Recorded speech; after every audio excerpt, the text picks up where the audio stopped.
Hi ළමයි welcome ටු මයි YouTube channel. ඉතින් මම ඔයාලට පොරොන්දු වුණා වගේම ජපාන් ලයිසන් එක මුලින් ඉඳලා ගන්න එක ගැන සම්පූර්ණ වීඩියෝ මාලාවක් තමයි මම මෙතනින් එහාට ගේන්න ඉන්නේ. ඉතින් ඒක ගැන ඔයාලට දැනුවත් වෙන්න මෙතනින් එහාට හැම වීඩියෝ එකක්ම බලන්න ඔයාලා subscribe කරලා තියාගන්න, bell icon එකත් click කරලා තියාගන්න. ඉතින් මම පළවෙනියටම ඔයාලට කියන්නම් ජපානයේ ලයිසන් එක කියන එක කොයි විදිහටද අපිට ලයිසන් එක මොන විදිහටද තියෙන්නේ කියලා. ඉතින් firstly ඔයාලට කියන්න ඕනේ ජපානයේ රිය පැදවීමට ෆොරිනර්ස්ලා විදිහට අපිට chances තුනක් තියෙනවා. එකක් තමයි ඔයාලගේ ලංකාවේ ලයිසන් එක ඔයාලා ගත්ත ලංකාවේ ලයිසන් එක මාස 6ක් පරණ නම් ඔයාලා ඒක ඉන්ටර්නැෂනල් කරගෙන ඇවිල්ලා මෙහෙ අවුරුද්දක් ඔයාලට රිය පදවන්න පුළුවන්. ඊළඟට දෙවෙනි එක තමයි ඔයාලට ලංකාවේ තියෙන ලයිසන් එක මාස 6කට වඩා පරණයි නම් ඒ ලයිසන් එක ඉන්ටර්නැෂනල් කරගෙන මෙහෙට ආවට පස්සේ අවුරුද්දෙන් ඔයාලට මෙහෙ රිය පැදවීම කරන්න පුළුවන්. ඊට පස්සේ අනිවාර්යෙන්ම ඔයාලා වෙන ජපානයේ ලයිසන් එකට මාරු වෙන්න ඕනේ. ඉතින් ඒකට කියනවා ගයිමෙන් කිරිකය කියලා. ඒකට ඔයාලට පොඩි එක්සෑම් එකක් තියෙනවා. ඉතින් ඒක ලොකුවට අමාරු එකක් නෙමෙයි. ඒක සිංහල භාෂාවෙන් තියෙනවා. ගොඩක් ප්‍රදේශවල නැත්තම් ඔයාලට අදාළ කෙනෙක්ගේ ප්‍රධාන නගරේ අනිවාර්යෙන්ම ඔයාලට සිංහල භාෂාවෙන් එතන මෙන්කියෝ සෙන්ටා එකේ තියෙනවා. ඉතින් ඔයාලට ඒ හරහා එතනට ගිහිල්ලත් ඔයාලට එක්සෑම් එකට ෆේස් කරන්න පුළුවන්. ඉතින් ඒ ඔයාලට පියවර දෙකම තියෙනවා. ඒ අරින්න අඩු වයසින් ජපානට ආපු කෙනෙක් හෝ ලංකාවේ ලයිසන් එක අරගෙන ආපු නැති කෙනෙක් හෝ ලංකාවේ ලයිසන් එක තිබිලත් ඒක මාස 6කට වඩා පරණ නැත්නම් හෝ එහෙම කෙනෙක්ට මෙහි ලයිසන් එක අනිවාර්යයෙන්ම ගන්න වෙනවා. ඉතින් ඒක ගන්න ඇත්තටම ලොකු මුදලක් වැය වෙනවා. ලංකාවේ මුදලින් කිව්වොත් ලක්ෂ 6කට ආසන්න මුදලක්. ඊට වැඩි වුණොත් මිසක් අඩු නැහැ. දැන් යන රේට් එක බැලුවොත් ඒ වගේ මුදලක් වැය වෙනවා. ජපාන් මුදලින් කිව්වොත් කොළ 30ට 40ට ගන්න වෙලාවලුත් තියෙනවා. සමහර කැම්පේන් කාලට 23 24 යන වෙලාවලුත් තියෙනවා. ඒ 40 එහෙම කරගන්න පුළුවන් ස්පීඩ් කෝස් විදිහට. يعني ඉක්මනට ලයිසන් එක ගන්න ඕනේ අයට ඒ විදිහට කරගන්න පුළුවන්. ඉතින් මම ඔයාලට කියන්නම් දැන් ජපානයේ ලයිසන් එකක් මුල ඉඳලා ගන්න කෙනෙක්. ගයිමෙන් කිරිකය කරන කෙනෙක්ටත් නෙවෙයි. ඔයාලා ඉන්ටර්නැෂනල් කරගෙන ආවිලා මෙහෙ පදින කෙනෙක්ටත් නෙවෙයි. මුල ඉඳලම ජීවිතේ පළවෙනි වතාවට ලයිසන් එකක් ගන්න ඉන්න කෙනෙක්. එයා ඒතර ගන්න ජපාන් ලයිසන් එක. ඉතින් එහෙම කෙනෙක්ට ජපානයේ ලයිසන් එක ගන්න ඕනි විදිහ ගැන තමයි මම කියලා දෙන්නේ. මොකද දැන් නම් සමහර ජපාන් ලයිසන්ස් සෙන්ටර් වල ඩ්‍රයිවිං ස්කූල් වල මම දන්නේ නැහැ ශ්‍රී ලංකන් අය ඉන්න තැනුත් තියෙනවා මම හිතන්නේ.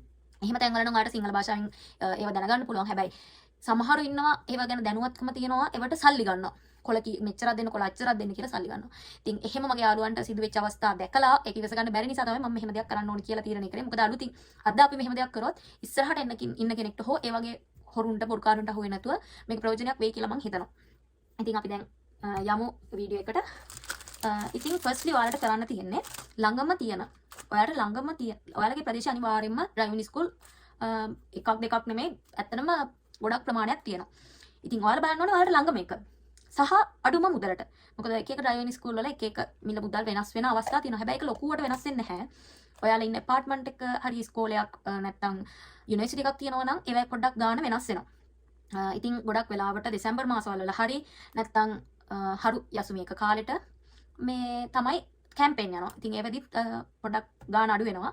ඒ වගේම ඔයාලට කලින් ඒ යන්න හදන ඩ්‍රයිවිං ස්කූල් එකකින් කලින් ලයිසන් ගත්තු එක්කෙනෙක් ගැන කවුරු හරි දැනුවත්කමක් තියෙනවා නම් ඒ කෙනා ඔයාලට ෂෝකයි කරලා දුන්නා කියලා එයත් එක්ක ගිහින් කිව්වොත් එතනින් ඔයාලට ඩිස්කවුන්ට් එකක් හම්බ වෙන අවස්ථාවක් තියෙනවා. ඉතින් ඒ විදිහට ඔයාලට මිල මුදල් අඩු කරගන්න පුළුවන්. ඉතින් බලන්න ළඟම ඩ්‍රයිවිං ස්කූල් එක කොතනද? ඔයාලට මිල කියන්නේ අඩුම මිල තියෙන ඩ්‍රයිවිං ස්කූල් එක කොතනද කියලා. ඊළඟට මේකේ ප්‍රධාන වශයෙන් ඩ්‍රයිවිං ලයිසන් එක ගන්න එකේ කොටස් දෙකක් තියෙනවා AT-MT කියලා. හරිද? ඉතින් normal සැහැල්ලු වාහන සහ බර වාහන කියන විදිහට ලංකාව විදිහට ගත්තොත් ඉතින් AT කියන්නේ සැහැල්ලු වාහන මේ කාර් වෑන් එකේ තියෙනවා සයිස් එක තියෙනවා මෙහි තීරණය කරලා. බයික් පුළුවන් මනෝමත විදිහට ස්කූටර්ස් AT කියන එකට යටතේ. එතකොට ඔයාලා ගන්නව නම් කාර්යයක් පදින වගේ කෙනෙක්ට නම් AT ගත්තාම ඇති. ඊට වඩා ගණන් වැඩි MT එක. උදාහරණයකට කිව්වොත් AT එක කොළ 25ක් වුණොත් MT එක කොළ 30ක් විතර වෙනවා. ඉතින් ඔයාලා කරන්න ඕනේ ඒ ඩ්‍රයිවිං ස්කූල් එකට ගිහිල්ලා එයාලගේ ඇප්ලිකේෂන් එක දාන විදිහ කොහොමද කියලා අහගන්න ඕනේ. විස්තර අහගන්න ඕනේ. මොකද ඩ්‍රයිවිං ස්කූල් එකකින් ස්කූල් වලට සමහර නීති වෙනස් වෙන්න පුළුවන්. ඒක නිසා විස්තර අහගන්න ඕනේ. ඒ විස්තර අහුවට පස්සේ ඔයාලට එතනින් කියයි මම දන්න තැනින් නම් එයාලගේ සුපර් මෝල් එකක් තියෙනවා ළඟපාතේ. ඒ සුපර් මෝල් එකේ තමයි අවට තියෙන සියලුම ඩ්‍රයිවිං ස්කූල් වල ඇප්ලිකේෂන් දාන දේවල් කරන්න එතන සුපර් මෝල් එක ඉස්සරහා තියෙන සෙන්ටර් එකේ. ඉතින් එතනට අපිට කිව්වේ එතනට යන්න කියලා. ඉතින් එතනට ගිහලා තමයි කරගන්න තිබුණේ. ඉතින් එතනට ගියාට පස්සේ යන්න කලින් පළවෙනිම ඩ්‍රයිවිං ස්කූල් එකට ගියාට පස්සේ ඔයාලට මෙන්න මේ වගේ එකක් හම්බ වෙනවා. මේ තියෙන්නේ ඩ්‍රයිවිං ස්කූල් එකෙන් ඔයාලට දෙන ඇප්ලිකේෂන් ෆෝම් එක. ඉතින් මේකේ ගොඩක් දේවල් තියෙනවා. මේකේ මෙන්න මේ විදිහට ගොඩාක් කොළ ටිකක් තියෙනවා. මම ඒවා නිකන් ඔයාලට කියන්නම්. මේකේ තියෙන්නේ ඩ්‍රයිවිං ස්කූල් එකේ ඉමේජ් එකක් එක්ක දීලා තියෙන්නේ. මේ තියෙන්නේ කෝස් මොනවද, පැය කීයක් තියෙනවද, ඒව කියලා පොඩි විස්තරයක් දාලා තියෙනවා. හරිද? ඊළඟට ඔයාලට ප්‍රවාහන සේවය ගොඩක් ඩ්‍රයිවිං ස්කූල් වල ඔයාලට ලබා දෙනවා ෆ්‍රී. ඉතින් ඒවත් බලන්න. ඊළඟට මේ තියෙන්නේ ඔයාලට ඒ ඩ්‍රයිවිං ස්කූල් එකේ ට්‍රේනින් යන්න ඕනි දවස්. හරිද? එතකොට මෙතන කොළ පාට දවස් මොනවද තියෙන්නේ, නිල් පාට දවස් මොනවද කියලා ඒව වෙනස් වෙනවා. මම හිතන්නේ ඩ්‍රයිවිං ස්කූල් එකකින් ස්කූල් එකට එයාලගේ තීරණය කරලා තියෙන කැලෙන්ඩර් එකකුත් ඔයාලට දෙනවා. එතකොට මේක බලලා ඔයාලට තියෙන ෆ්‍රී ටයිම් එක බලලා එයාලට රිසර්වේෂන් දාලා ට්‍රේනින් යන වෙලාවට යන්න පුළුවන්. ඊළඟට ඔයාලට තියෙනවා මෙන්න මේක. මේක තමයි ඔයාලට දෙන ඇප්ලිකේෂන් එක ළමයි. හරිද? මේ ඇප්ලිකේෂන් එක ඔයාලා ෆිල් කරන්න ඕනි සම්පූර්ණයෙන්ම. ඔයාලට ෆිල් කරන්න තේරෙන්නේ නැත්නම් මේක ජපනීස් වලින් ෆිල් කරන්න තියෙන්නේ. ඔයාලට ෆිල් කරන්න තේරෙන්නේ නැත්නම් ඔයාලගේ සයිඩෝ කාඩ් එකයි පාස්පෝර්ට් එකයි අරන් ගිහලා ඒක ජපාන් යාළුවෙක් කියලා ෆිල් කරගන්න. නැත්නම් ඩ්‍රයිවිං ස්කූල් එකට අරන් ගිහලා හරි එයාලා ඔයාලට මේ ඇප්ලිකේෂන් එක ගන්න කියන තැනට හරි ගෙනහිල්ලා ෆිල් කරගන්න. එයාලා ඔයාලට ෆුල් සපෝට් කරනවා. ඒ නිසා බය වෙන්න එපා. යන්න කලින් තමන්ගේ ඒ පාස්පෝර්ට් එක සයිඩෝ කාඩ් එක අරගෙන යන්න. ඊළඟට යාලා එක එක වැඩ් කරන්න අහනවා මේව දාන්නද මේව දාන්නද ඒක ඔක්කොම මට නම් එතකොට මම නම් එපා කිව්වා මොකද මට වැඩක් නැහැ බොරුවට ඒ වැඩ් කරොත් ඒවට වෙනම මුදලක් අය වෙනවා උදාහරණයක් කිව්වොත් අන්සිම් පක්කු ඒ කියන්නේ අර මොනවද ඒවට කියන ආරක්ෂිත රැකවරණ වගේ අර ඒ වගේ දෙයක් වුණොත් අපිට දෙන්න ඒකට දානක් අය මේ වැඩි කරනවා අංක මට අවශ්‍ය වෙන්නේ නැහැ කියලා. ඉතින් ඒ විදිහට ඊළඟට අමේ තියෙන්නේ අන්සිම් පක්කු කෝසු කියලා තියෙනවා. හරිද? ඉතින් ඒවා මට අවශ්‍ය වෙන්නේ නැහැ කියලා මේ ඒවා අය වෙන මුදල් කීය වැඩි වෙනවද කියලා තියෙනවා. ඉතින් ඒවා ඔයාලට අවශ්‍ය නැත්නම් නැහැ කියලා කියන්න නැත්නම් ඒවටත් ඔයාලට වෙනම ගෙවන්න වෙනවා එතනදී. ඊළඟට මේ තියෙන නීති රීති. හරිද? මේ සම්පූර්ණයෙන්ම තියෙන නීති රීති. ඔයාලා කැන්සල් කළොත් ඔයාලට කීයක් ගෙවන්න වෙනවද? එහෙම කියලා හැම නීති රීතියක්ම තියෙනවා මේවා. මේ නීති රීති කියවන්න මේවා අරන් කියවුවම ඔයාලට තේරෙයි. මේවා කියවලා එහෙම බලලා දැන් කියන්න එපා මට ජපන් තේරෙන්නේ නැහැ. මට තේරෙන්නේ නැත්නම් මේ පුළුවන් විදියට Google Lens එකකින් හරි බලලා කියවන්න ළමයි. ඊළඟට මෙතන දීලා තියෙනවා බස් ටයිම් එක සහ බස් එන සිතියම. මේ තියන්නේ වයින් ප්‍රදේශයේ සිතියම. එතකොට බස් ටයිම් එක දීලා තියෙනවා. මේ ටයිම් වල මෙන්න මේ ස්ථාන. මේ නම් දීලා තියෙනවා. නම් දීලා තියෙන්නේ බස් ස්ටොප් එකේ නම. මේ බස් ස්ටොප් එකට එනවා මෙහෙමයි කියනවා. එතකොට ඔයා ඉන්න තැන කියලා එයාලට කියන්න මම මෙන්න මෙතන ඉන්නේ. මට මෙහෙම බස් එක අවශ්‍ය නම් ඔයා ඒක කියලා අර බස් එකේ රිසර්වේෂන් එකක් දාගන්න පුළුවන්. ඊට පස්සේ ආයි තියෙන්නේ මේ තියෙන්නේ ළමයි 2025 6 වෙනි මාසේ වෙනකොට මෙන්න මේ විදිහට AT එකේ ඔක්කොම මුදල කොළ 25කට ආසන්න මුදලක්. හරිද?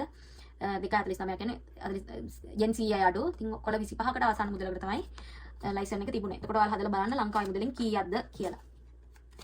ඊළඟට ඔයාලට මේ වගේ කියන්නේ ෂෝකයිදයි නෙමෙයි ෂෝකයි කරපු කෙනෙක්ගේ කාඩ් එකක් තිබුණොත් ඔයාලට ඒකටත් හම්බ වෙනවා ඩිස්කවුන්ට් එකක්. ඊට පස්සේ ඔයාලට පේමන්ට් කරාම මේ වගේ රිසිට් එකක් හම්බ වෙනවා. රිසිට් එක හම්බුනාට පස්සේ ඔයාලට පුළුවන් ඩේට් එක යාලට කියන්න. කිව්වට පස්සේ සල්ලි ඔයාලා එවලදී එතනින් පේ කරන්න ඕනි. මම ගියපු තැන නම් PayPay එක හරහා ගෙවන්න තිබුණේ. එකපාර ගෙවන්න ඕනි. දෙතුන් පාරකට බෑ. එකපාර PayPay එක හරහා ගෙවන්න ඕනි. ඉතින් PayPay එක හරහා ඔයාලා ගෙවන්න පුළුවන්. සල්ලි දුන්නත් එකපාර අතර සල්ලි දෙන්න ඕනි. PayPay එකෙන් භාගයයි සල්ලි වලින් භාගයයි නැත්නම් ක්‍රෙඩිට් කාඩ් එකෙන් භාගයයි සල්ලි වලින් භාගයයි එහෙම දෙන්න තිබුණේ නැහැ මං ගියපු තැන. ඉතින් ඒව බලලා ඔයාලා යන්න. ඉතින් ෆස්ට්ලි ඔයාලට කරන්න තියෙන්නේ මේ දේ. ඊළඟට අපි බලමු මොනවද වෙන්නේ කියලා. ඉතින් ඔයාලට ඊළඟට ඔයාලා එතනින් ගිහින් මේ ඇප්ලිකේෂන් එක බාර දීලා ටික ඔක්කොම කරාම ඇප්ලිකේෂන් එක බාර දෙන්න යන්න කලින් ළමයි ඩ්‍රයිවිං ස්කූල් එකෙන් කියනවා ඔයාලා යන්න සිටි ඔෆිස් එකට ගිහිල්ලා ඉවර වෙලා එතනින් ගන්න කොලයක් තියෙනවා. ඔයා කියන්න සිටි ඔෆිස් එකට ගිහිල්ලා ඉවරලා මේ එතකොට එයාලා ඔයාලට සපෝට් කරනවා. මට මතක නැහැ කොලේට මොකද්ද කියන නම කියලා. පොඩි ගාණක් නේ yen 150ද කොහෙද කොළ පාට ඇප්ලිකේෂන් එකක් මම දාන්න ෆොටෝ එකක් මේකේ. ඉතින් ඒක අරගන්න ළමයි. ඒක අරගෙන පාස්පෝර්ට් එක අරගෙන සයිඩෝ කාඩ් එක අරගෙන මේ ඇප්ලිකේෂන් එක අරගෙන සල්ලි අරගෙන තමයි ළමයි ඔයා යන්න ඕනි ඒ ඇප්ලිකේෂන් දාන්න. ඉතින් ඒ ටික අමතක කරන්න එපා. අපි ඊළඟ වීඩියෝ එකකින් හම්බෙමු. බයි බයි.